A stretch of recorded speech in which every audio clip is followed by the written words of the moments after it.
Le parcours qui va être présenté a été réalisé par le logiciel Prezi. Il m'a permis de construire la cartographie qui va suivre. Cette cartographie, donc, est un ensemble de cercles, de centres d'intérêt que je vais explorer et qui sont justement proposés par le logiciel Prezi. Autour de ces cercles, j'ai collé un certain nombre de diapositives clés venant de mes PowerPoint et qui vont pouvoir illustrer ce parcours. Dans cette première vidéo, je vais explorer le parcours qui est à droite et en haut, donc en bleu, qui est mon intégration des apports de la méthode de Edgar-Morin pour penser l'individu en termes multipolaires. Donc c'est un parcours centré sur la caractérisation d'un individu à travers une pensée complexe. Le parcours qui est à gauche, en rouge et en haut, est un parcours beaucoup plus récent qui date des années 2010 concernant une représentation de la problématique sociétale en termes de mutation. J'y reviendrai dans la vidéo qui suivra, numéro 2. Le parcours qui est en bas, qui est en fait l'assemblage des deux premiers parcours, consiste à établir une stratégie multipolaire pour devenir un citoyen actif, engagé, tel que je l'imagine.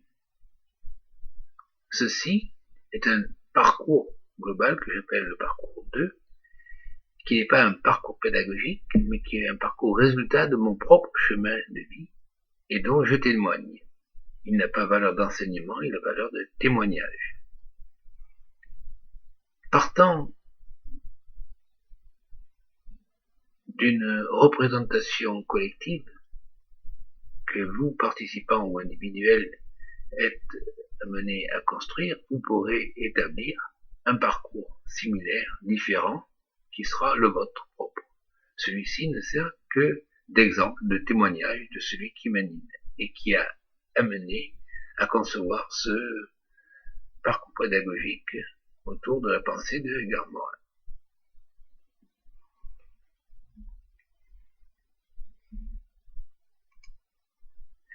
Là, je vais partir de Edgar-Morin, livre 4, qui est sorti dans les années 91-92, qui est probablement le livre le plus difficile. J'ai mis un an pour le lire. Et de ce livre, un schéma en 4 pôles, la noosphère, la psychosphère, la sociosphère et la biosphère, m'a interpellé et a nourri mon imaginaire.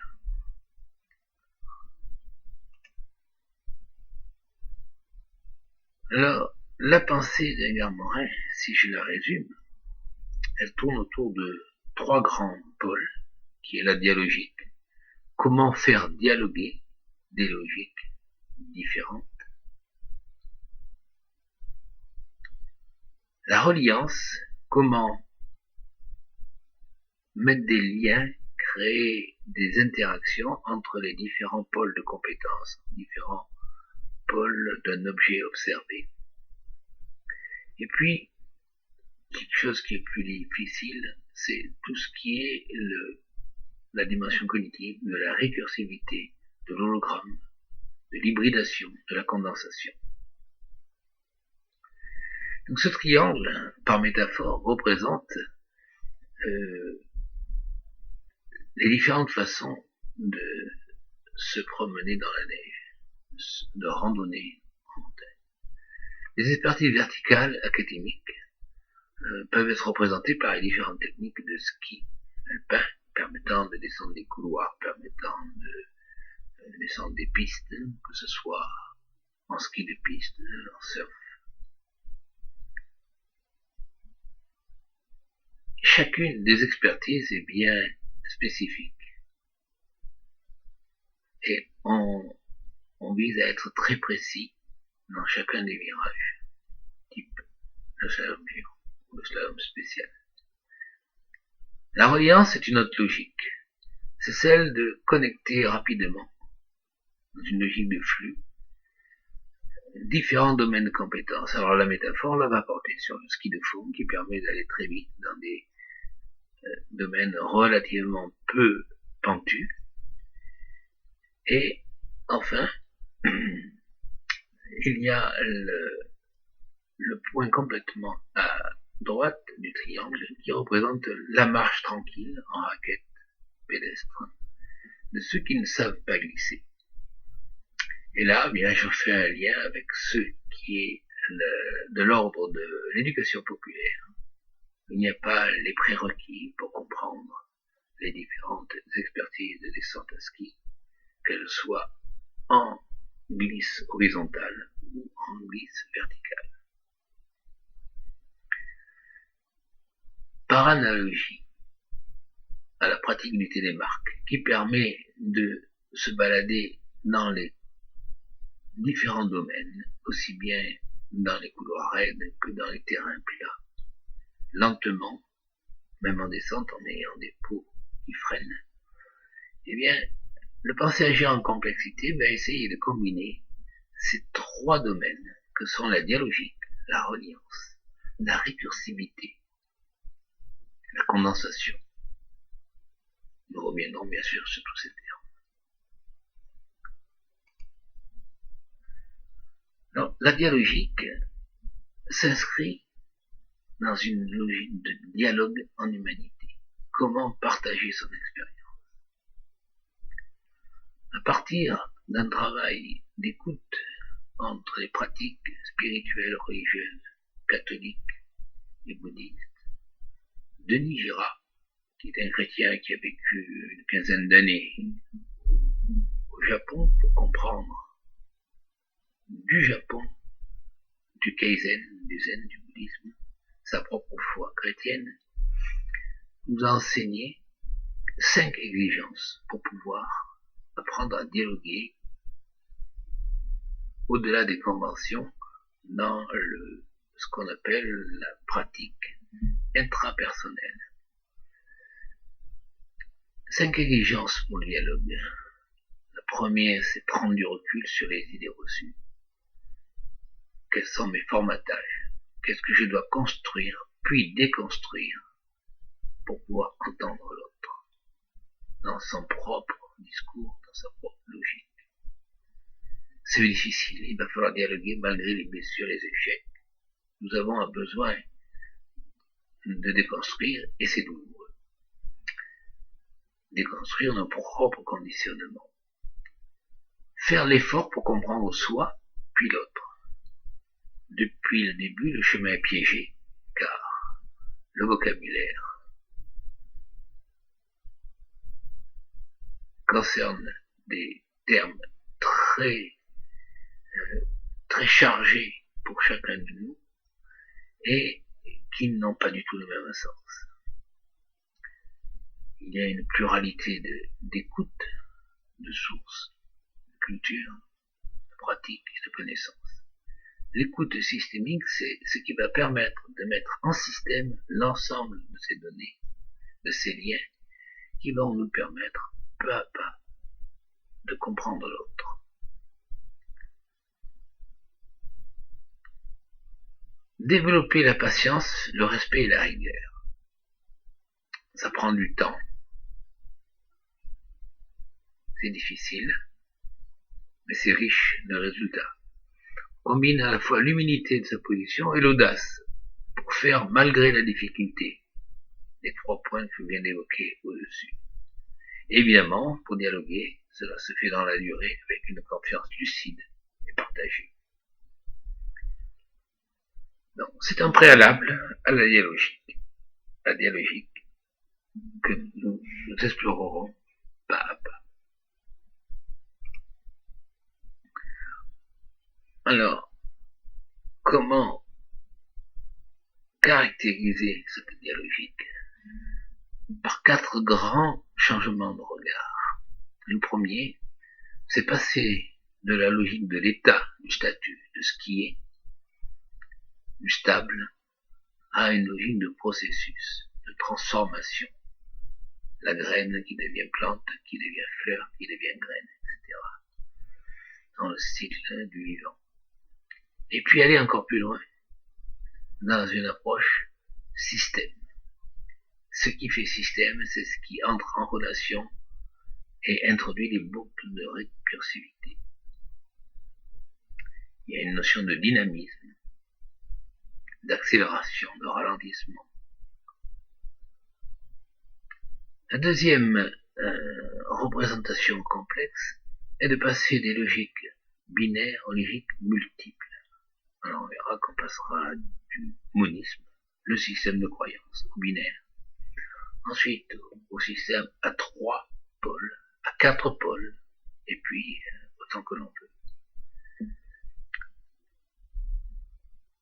Le troisième chemin concerne la notion de frontière. Nous avons l'habitude des frontières géographiques à l'intérieur d'un État, à l'extérieur, le dedans, le dehors. Nous allons passer à des représentations plus floues, plus poreuses, que sont les réseaux cellulaires temporaires, avec des frontières à la fois géographiques, mais aussi temporelles, qui sont relativement poreuses. Et le quatrième changement est, d'une manière générale, remplacer l'opposition par la position. Prendre parti pour l'un et pour l'autre, par exemple dans les systèmes binaires, au lieu d'opposer l'un à l'autre, et enfin d'hybrider. Quand on a une idée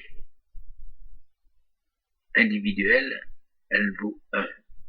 Quand on est plusieurs, on va avoir la somme d'idées, on oppose, ou alors on transforme, on enrichit chaque idée par l'autre, et là on devient multiplicateur. Si l'on a des compétences développées, eh bien au lieu d'avoir 1, on aura 2, 3, 4, et 3 plus 3 plus 3 est beaucoup plus pauvre que 3 multiplié par 3 multiplié par 3. Passer de l'opposition où on rejette l'un pour garder que l'autre, à la position où on additionne, à l'hybridation où on multiplie les forces en présence, montre toute la puissance que l'on peut avoir à travers le penser-agir en complexité.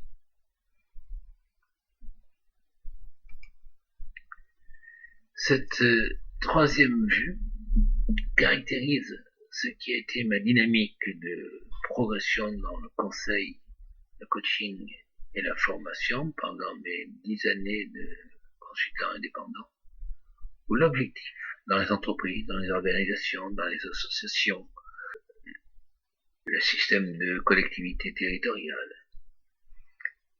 avait pour but d'adapter l'individu à un monde qui le dépasse et qui le blesse, qui rend la vie difficile. Comment s'adapter plus rapidement avec le moins d'efforts? Comment accélérer ce changement dans un environnement qui est de plus en plus complexe? Nous le percevons de plus en plus complexe. Donc cette pyramide de compétences, s'appuyant sur des bases, le pilotage par processus, la gestion de projet, gérer son temps ou conduire une réunion, résoudre des problèmes,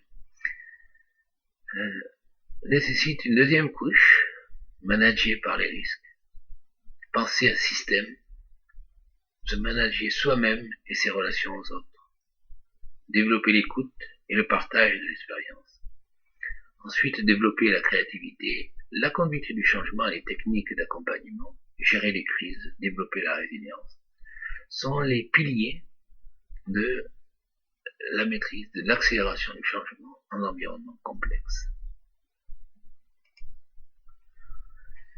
Alors si je reviens à mon premier quadripôle, découvert dans le livre de Edgar Morin, eh bien je l'ai traduit en un autre quadripôle qui est le non-conscient qui habite chaque cerveau, avec un pôle relationnel, un pôle cognitif, un pôle affectif et un pôle émotionnel.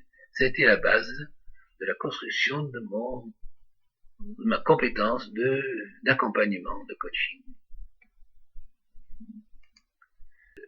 À partir de ce premier constat, l'on pouvait représenter l'inconscient non pas comme un mais comme multiple, et j'en ai déduit que tout ce que l'individu est l'ensemble des relations qu'il a rencontrées, qui a construit son histoire et qu'il a fait advenir en tant que sujet qui est un concept bien occidental. Alors ce sujet, eh bien, il est construit de plusieurs couches. Biologiquement, on est mâle ou on est femelle. Le genre, on est plutôt porté sur la masculinité, la virilité ou la fémininité. Et puis en tant qu'adulte, et là je me réfère à l'analyse transactionnelle, soit on joue le rôle de parent normatif ou nourricier, soit d'enfant rebelle, d'enfant soumis, ou d'enfant créatif, et éventuellement d'adulte, quand on arrive à prendre la posture de parler de personne à personne. Le sujet, donc, est un pôle de l'individu. Et ce pôle est lui-même nourri de plusieurs sous-polarités qui proviennent de la biologie, du genre et de la posture classique de l'analyse transactionnelle. Toute l'histoire, l'itinéraire de vie a construit ce sujet. Et le sujet, donc, subit une pression organique et fonctionnelle de son corps, venant de son histoire, tout en subissant aussi une pression du collectif de l'instant présent. Et enfin, l'arbitre entre ces deux pressions, entre la pression de l'histoire et la pression du présent, c'est celle du libre arbitre.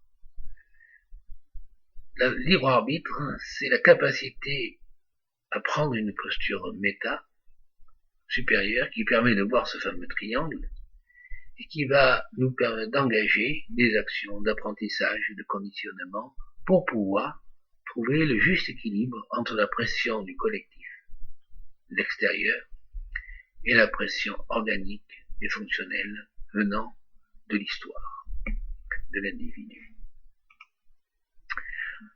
Alors j'ai abouti à cette représentation quadripolaire de l'individu qui est construit d'un sujet, l'histoire, d'un acteur, c'est-à-dire celui qui entre en relation avec les autres dans l'instant présent, avec son milieu, de la personne qui applique à travers son conditionnement méta les possibilités de son libre arbitre et qui va arbitrer entre le sujet et l'acteur. Et la personne méta, c'est la personne qui va se poser et réfléchir à développer, orienter son futur à partir de ses acquis et du contexte de l'environnement, de ses champs d'action.